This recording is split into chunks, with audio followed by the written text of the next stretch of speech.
Good evening, everybody. We're live in the pits of Motorcast with your host Dave.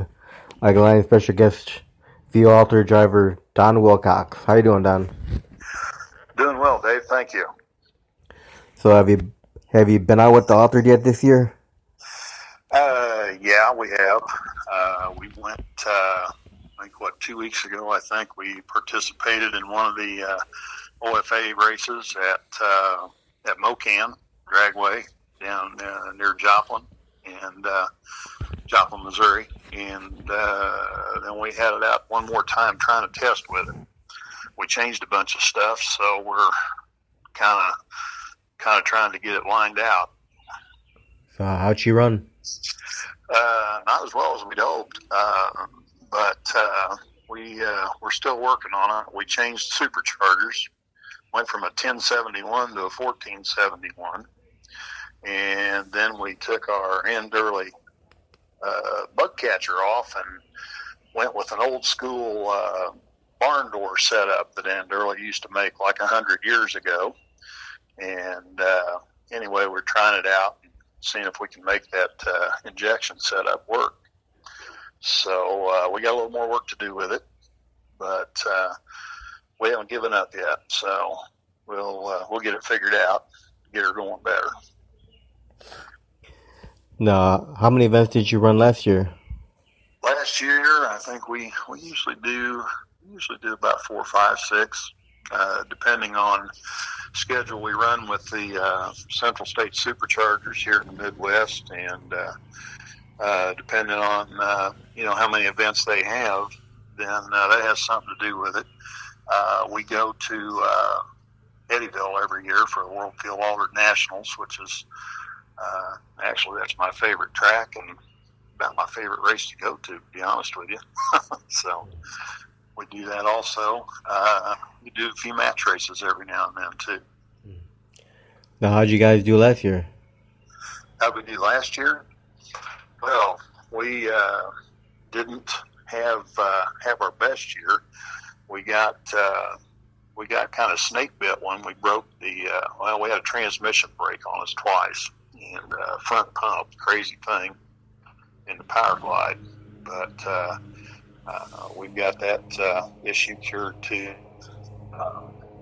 We went some rounds at some of the races, but we did not win a race. So I was a little disappointed in that, but you know how that goes. That some days you can get her done, and some days you can't quite. Yep. So now, your altered, is it injected alcohol or blown? No, it's blown. You got blower. Yeah, it's blown. It's blown, and we normally run alcohol. We occasionally put some nitro to it. Just kind of depends on what we're doing, and we've also experimented with this M5 fuel too, which is methanol that has nitroparaffins in it. I don't know if you're familiar with it or not, but some of the guys run that, and it gives you. It's kind of like running a low percentage of nitro, I suppose you would say. So how does she like when you get a little nitro in her? Well, I like it just fine. Hey, everybody likes to see a little fire, Yeah. So, yeah, if we had a larger budget, we'd step up and run a larger percentage and that kind of thing. But you got to do what your budget allows. Yep. I hear you. Nitro's pretty expensive. Yeah, well, it's not only expensive, but the damage that it can cause, when something goes haywire, that's where it really gets expensive. Yep. So let me rewind the clock with you, Don, and ask you, how did you get into drag racing? How did I get into it? Yeah. Well, my dad was a racer, and back when I was young, I guess the first time I remember going to a racetrack, I was probably 8 or 9 years old, and Dad raced his entire life, really, and So that's how I got into it. I guess I made my first pass down the drag strip at Kansas City International Raceway. I was 14. I didn't even have a driver's license yet. But I was 6 feet tall when I was in the 8th grade. My dad was a racer, and I guess I was always at the track, and nobody ever asked me for a driver's license. So, it was a long time ago, so Yeah. so they didn't pay attention to that sort of stuff a lot of times back then. But I started out racing. Well, my first car was a small block powered Plymouth Barracuda. I'm kind of a Mopar fan, and it did pretty well. So, just progressed on to other things. And my brother that's younger than me, he came along and he raced too, and it was a family thing for a long time. So, been doing all sorts of, whether it was door cars or we've had dragsters and altereds and, a little bit of everything over the years, but we always had a hot rod. So now, what kind of cars did your dad used to race? Well, when the first one that he had a partner. My dad was Don Wilcox Sr., would be my father, and then Jerry Moody was his partner. And they raced. Their first one they ran was a 32 Plymouth Roadster in the B Street Roadster class. And that car did real well with it. Matter of fact, it was a big deal at the time, and I was pretty young, but it was like they won the Missouri State Championship with it at the old Kansas City Timing Association drag strip back in 1963. Started running a 63 Belvedere Max Wedge car. And then after that, I think they had a 70 Barracuda with a 426 in it and several altereds that were all injected alcohol burning 440 Mopar powered altereds. So he had a lot of stuff over the years. It was always something in the garage. So now, for you, you said you drove altereds and front engine dragsters, but no funny cars, huh? Well, not yet, but we have a funny car body coming, though. So I guess I'll be able to say that I have before long. There you go. We've actually got a new chassis sitting on a jig. We've got a 33 Plymouth Roadster body, and then I've got a Plymouth Duster body coming for a funny car too. Nice. So hopefully we'll get it all put together and get ready to bring it out. We hope next year. Maybe you can go to Funny Car Chaos. Well, yeah, that's the idea. That's the plan, to be able to do some of those. We have run some of their races. As a matter of fact, we ran one of them. They have I forget what Chris calls it. Chris Gage, it's an outlaw nostalgia class or something like that, and it's for slingshots and altereds. And we ran one of them last year and actually went to the final in it, but we burned a piston and in our semifinal, and so we took it to the line, and anyway, we had to shut it off. It couldn't go down the track, so we got runner-up at that one. But we'd really like to participate with the funny car deal too, So that's why we got the body coming. Yeah, all them guys seem to be having a blast doing that. Yeah, it looks like it's a lot of fun, and just being, I know some of the guys that are, participating in some of that there at Chris's deals, and they do. They look like it's a lot of fun, and got some decent money, so prize money, which kind of helps to pay the bills. So yeah, we thought we would get a Duster body and go out and have a little fun with them. Yeah, they get like young Jordan Blue. He goes to every single Funny Car Chaos. Yeah, he does. Yeah, Jordan's a great kid. He really is. His dad Russ is nice. They have they've run with us with the Central State Superchargers before, and I don't think they made any of the races last year that I can remember because they go to all the FCC races. So, but yeah, they're great people, and yeah, he's doing real well with it. Yeah, I love seeing the dry hopping. Yeah, well, you know what? So do I, and that's something that actually I'd kind of like to think I might try and add to our repertoire. I'm kind of old school, and I really like that too.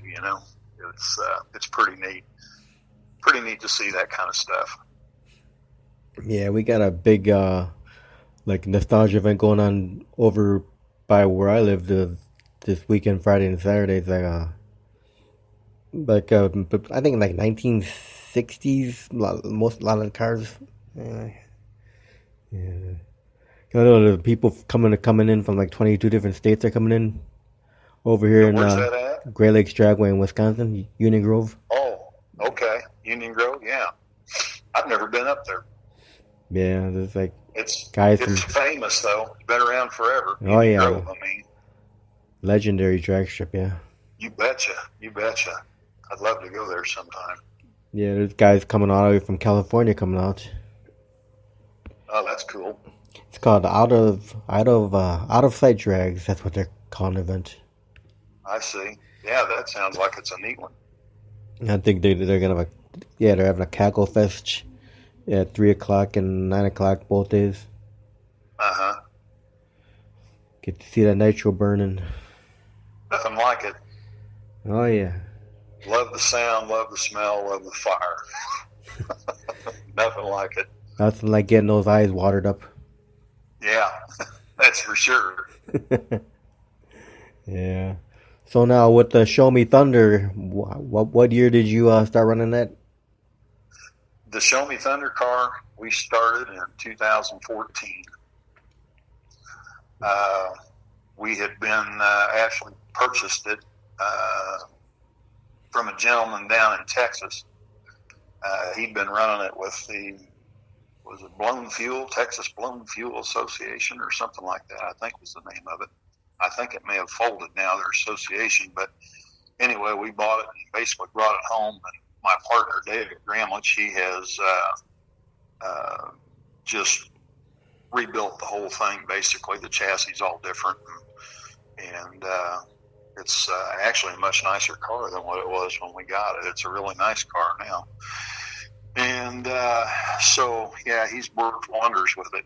And so we've been running it and basically learning about blowers because I was basically when injected or carbureted guy before, with all the cars that we'd had. And it kind of opens your eyes, a lot of the things that you thought you knew or that you used to know, they don't apply anymore with these cars. So it's been quite the learning experience, but I love stepping on the gas in it. So when you purchased that car, the Show Me Thunder name was already on it?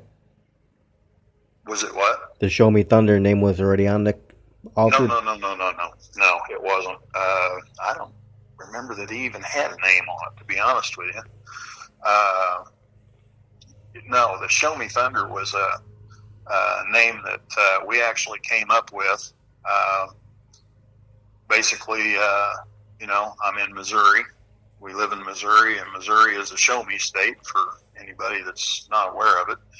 And it's pretty noisy, so hence the thunder. So Show Me Thunder.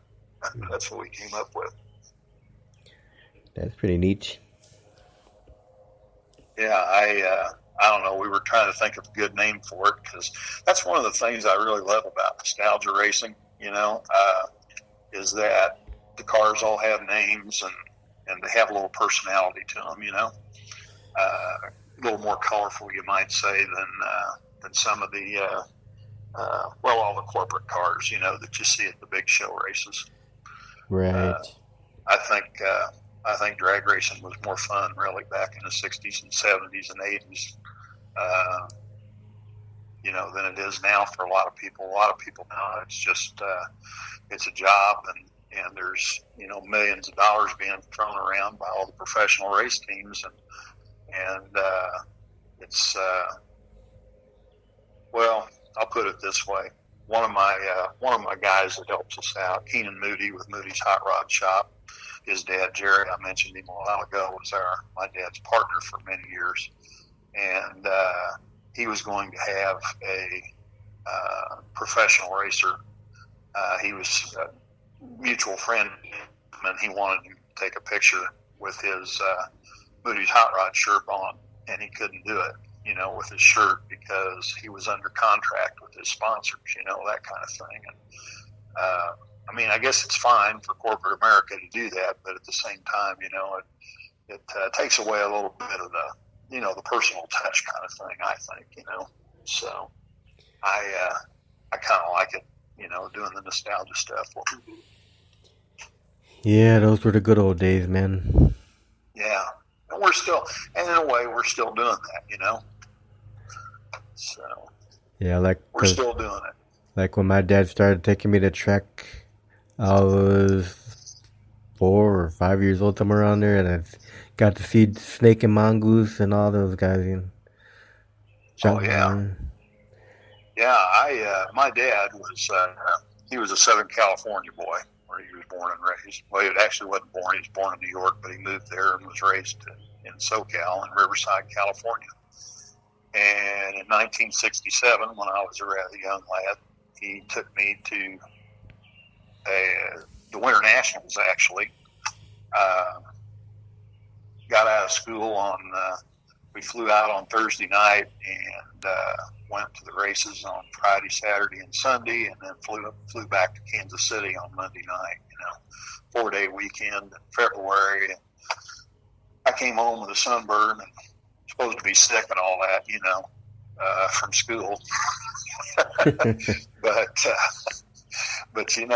that was just the coolest thing in the world. I don't know. I've been to Pomona a bunch since then, but I mean, it's one of those things, that here it is in the Midwest and Canada, Missouri, Wisconsin, all these states, and it's just it's cold and it's snowy and it's yucky, and here we are in shorts and shirt sleeves out here, and it's like 75, 80 degrees in Southern California, and you're at Pomona, and it's like, wow, this is like the coolest place in the whole wide world, and that's what really, I guess, really got me hooked, Yeah. Yeah, like you said, though, it was neat to see the cars with their own individual personality names and stuff. Yeah, exactly. Back then they still had names too, Yeah, like when we were kids, oh wow, there's Snake, there's Mongoose. Yeah, exactly. There's Gene Snow. Yeah. Chi-Town Hustler. Yeah.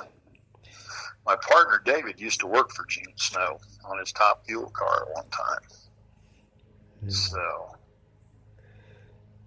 he's got a little claim to fame too, I suppose.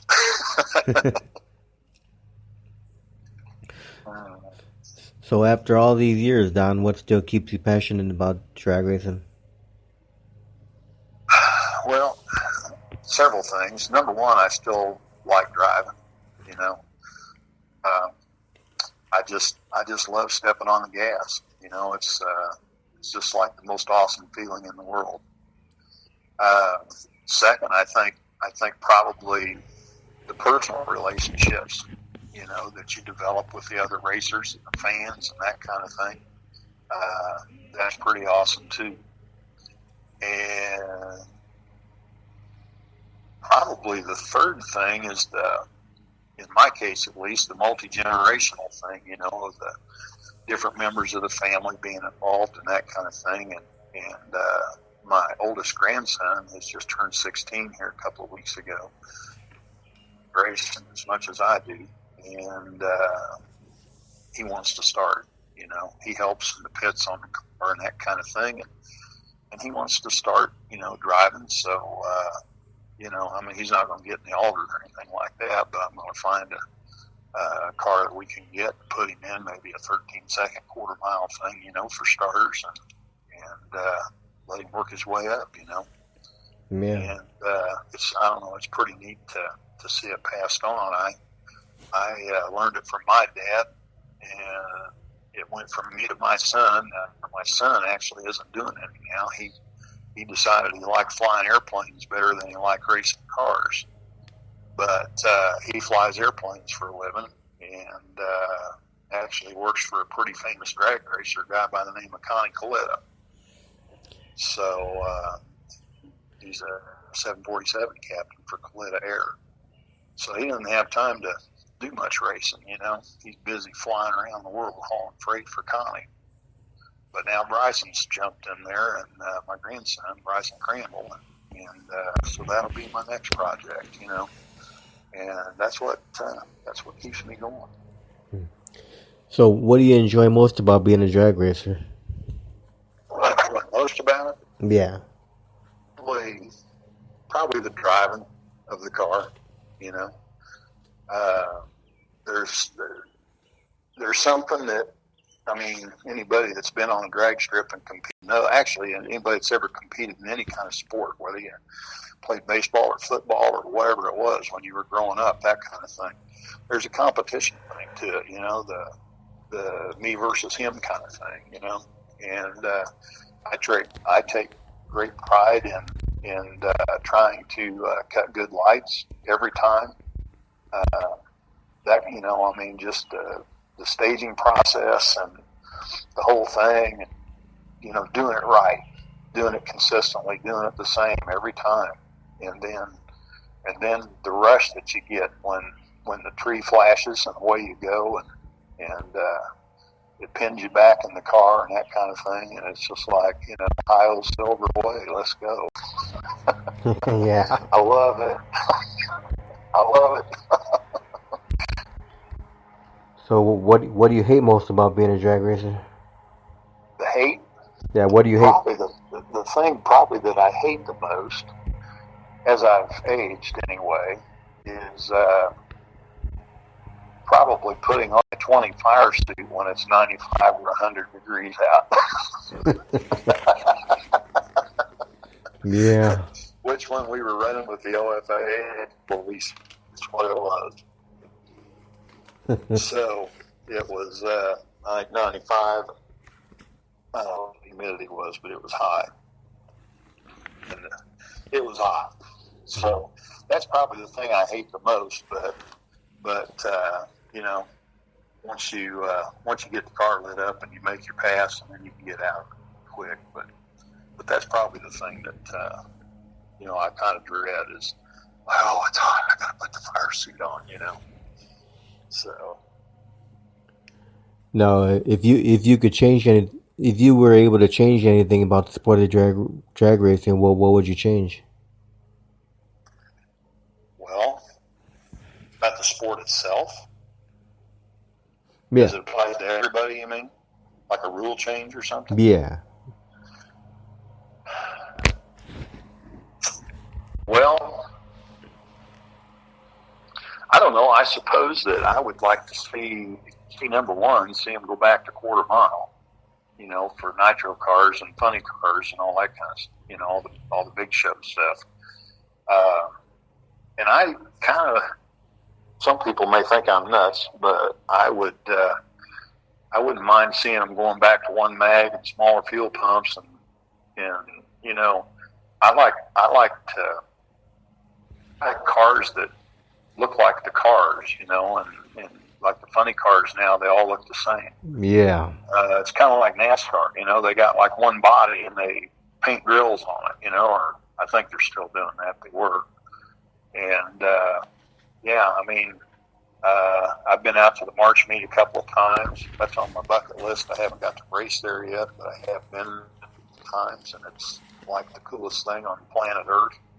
And when you look at the funny cars, you got 69 Camaros, you got 70 Challengers or Cudas or, just whatever, Mustangs and all that stuff. But they look like the cars that they are or that they were, And I would like to see that. and I enjoy watching them just as much, probably more, running 250 miles an hour as I do watching some of these big show cars run 330. You know, and I guess somebody must too, because boy, they sure pack the place. You know, every year. Now, if you were able to have your fans remember one thing about you, what would you want that to be? Well, just that I suppose that I was a competitor. I don't like losing much, and I know when you drag race, you lose more than you win. But that I was a competitor, that I was honest, and that I was fair, and always try to be friendly. I love it when the fans come around to the trailer, especially the kids. You know, we'll sit them in the car and take pictures and those kind of things. And yeah, just that I was a fair, friendly guy, and that all my guys were too. All right, now who are all the crew members that keep the Altered running? Well, there's my partner, David Gramlich, and he's also serves as a crew chief and builds the engines, that kind of thing. Richard Seabaugh, Steve Lyons, Justin Lyons, Keenan Moody at Moody's Hot Rod Shop, and my grandson, Bryson Crandall. No, you don't have any sponsorship, do you? Well, we have some, yeah. Like Moody's Hot Rod Shop helps us out a lot. We have a small business, Sure Can Incorporated. Gary Roskall of Roskall Superchargers out in Wichita helps us out. And Doug Woody at Straight Line Motorsports in Independence, Missouri does machine work for us. Russ McNally of McNally Performance Transmissions helps us out with transmission stuff too. So, you know, we got some people that help us out a little bit, you know. Yeah, every little bit helps. You betcha. You betcha. Now, besides your dad being, one of your influences to do drag racing, were there any other drag racers that, big inspirations for you? Well, yeah, there was one other. He's probably a guy not too many people ever heard of. Is a guy by the name of Ronnie Sox of the Sox and Martin Racing Team. Oh, yeah.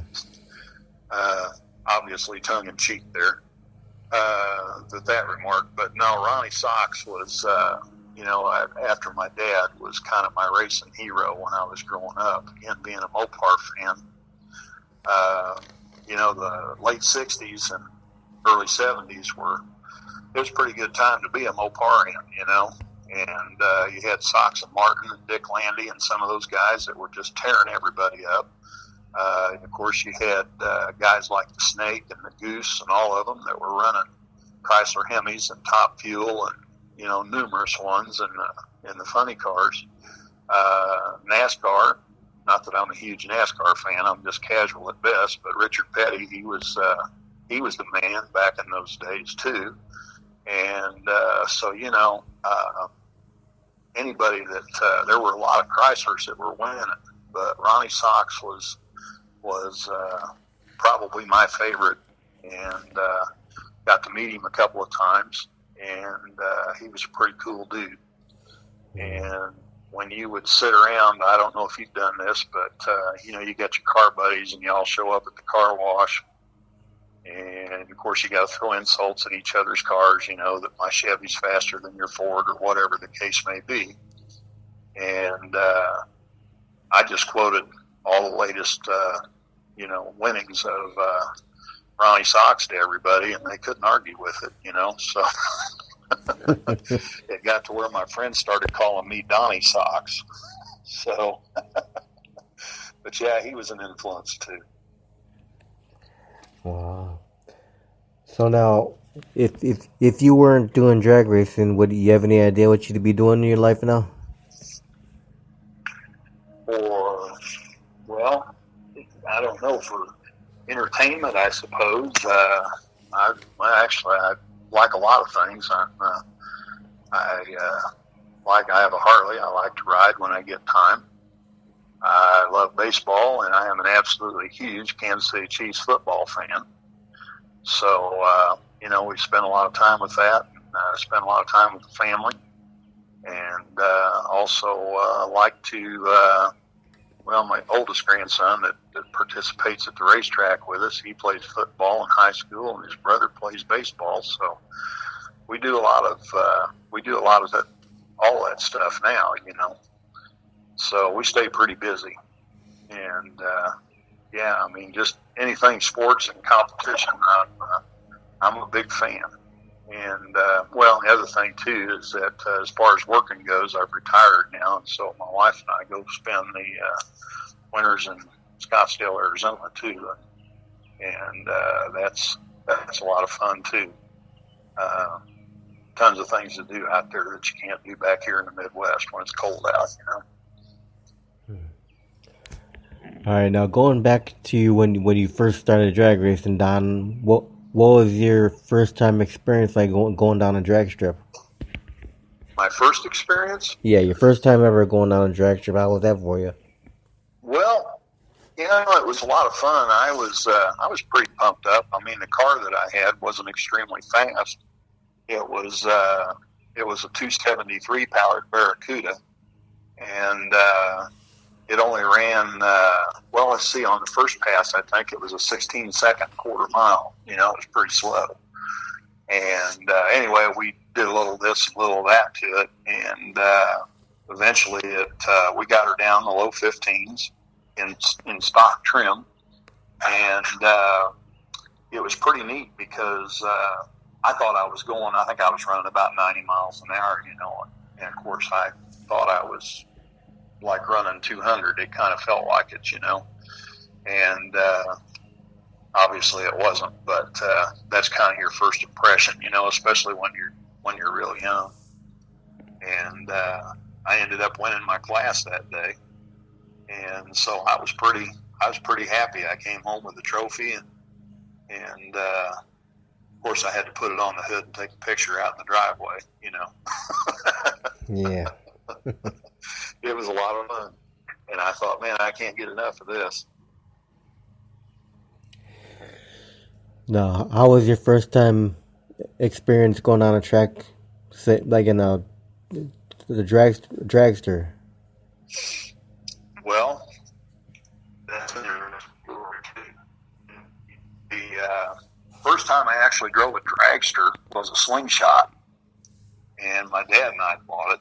And this was actually a fairly famous car. It was originally a Top Fuel car. Several people had owned it, including Ray Moats of Moats and Williams gang, And when we got it, it had an injected small block in it, and it was an 8-second car.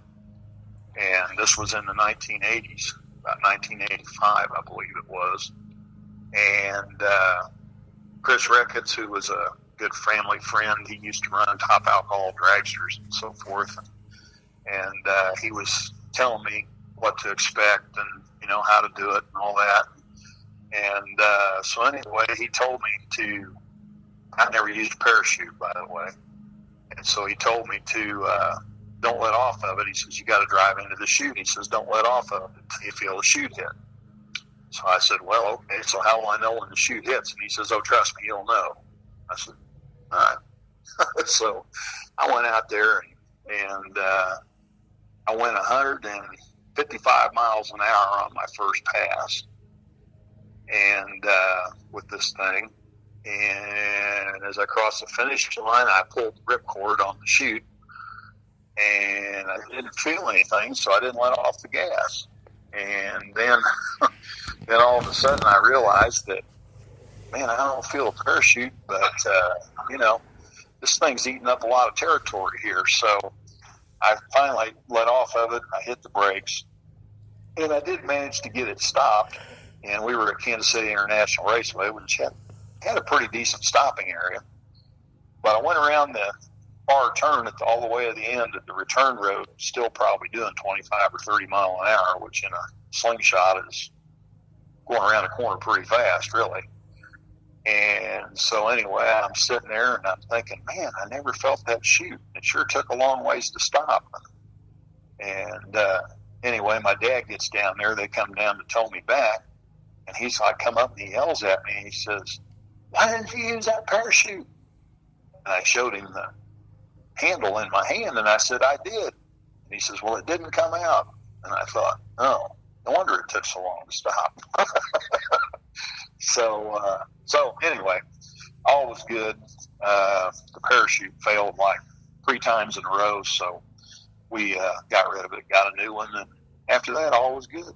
No more problem. But yeah, it felt pretty good. I was kind of amazed at being out in the open, with the engine in front of you, of course. It's making a bunch of racket and noise, and the wind's rushing and the whole thing, and it was pretty awesome. But probably would have been better if that chute would have opened, because it only had 2-wheel brakes, Yeah. So what's the fastest you ever been in a dragster? I guess it would be about 100 and 180. And that was in another friend's car. It was a rear engine car. So Altered will run faster than that, I'm sure, but we haven't done anything with run it 8th mile so far. So that's what everybody wants to do with them.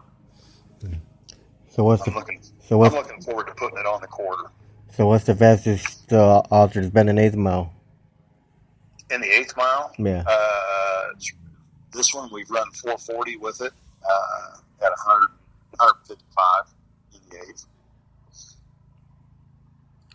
Now, with this current Altered, the Show Me Thunder, what was the first time experience like for you driving that car? The first time driving it? Yeah. Well, that was kind of interesting too. We were at Pacific Junction up in Iowa, and so I went up there, and it was a little bit squirrely that day. The track was loose, and I probably drove 1,000 feet on the 8th mile track going down the track. And apparently, it was Mark Thomas, I think. Mark was in the other lane. And anyway, I guess both of us were kind of close to the center line when we went across. And so my grandkids were there, my wife was there. And anyway, when they come back, I managed to beat him. I pedaled it 3 or 4 times because it was blowing the tires off of it. And I don't remember what the ET was. It wasn't nothing great, but anyway, I managed to turn on the wind light, and so I was pretty proud of myself. And we get back to the pits, and my wife was kind of upset with me, and she told me that, how come you didn't pedal it? And I said, well, I did several times. And she said, well, you should have just lifted, And in the meantime, my grandkids were coming up and giving me high fives. They thought it was pretty cool because we won, But it was a different animal, It was something that I hadn't experienced before. So, but we caught on, and it's still pretty awesome to drive. Now, when you're out on the track, do you have any pre-race rituals or superstitions at all? No, I'm really not superstitious at all.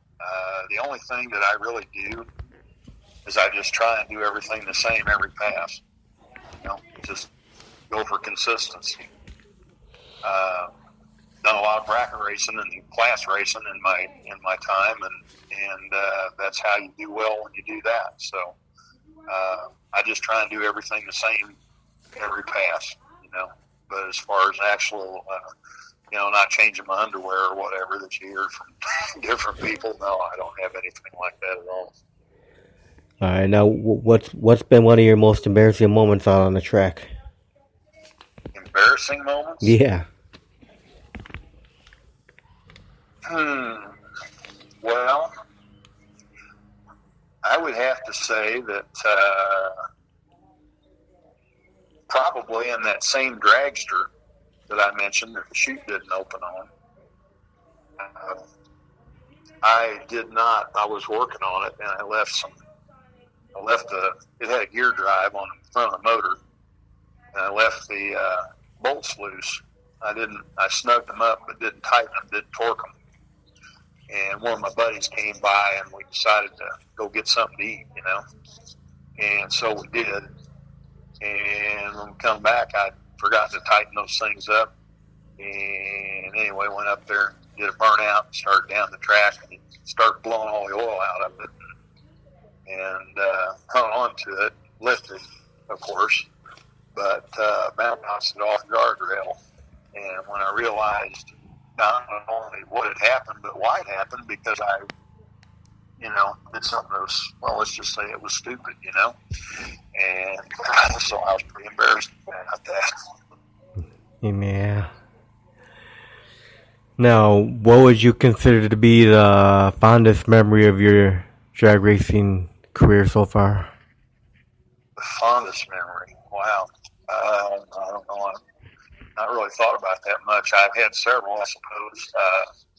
When I was in high school in '69, we won the AHRA finals down in Oklahoma. Set a couple of national records while we were doing that.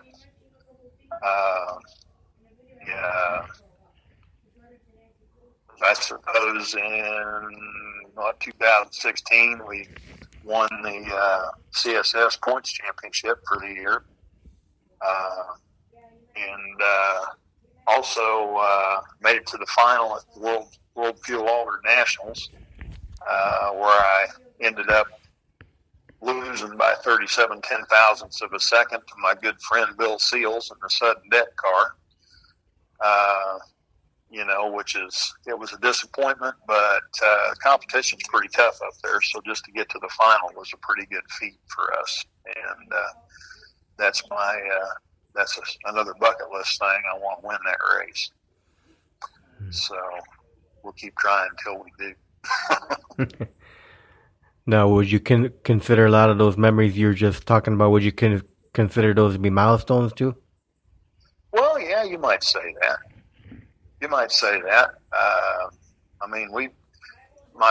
Not just me, but my family, my dad, my brother, going to the 1960s and the 70s and the 80s, between the three of us, we won a lot of races, and probably more our share.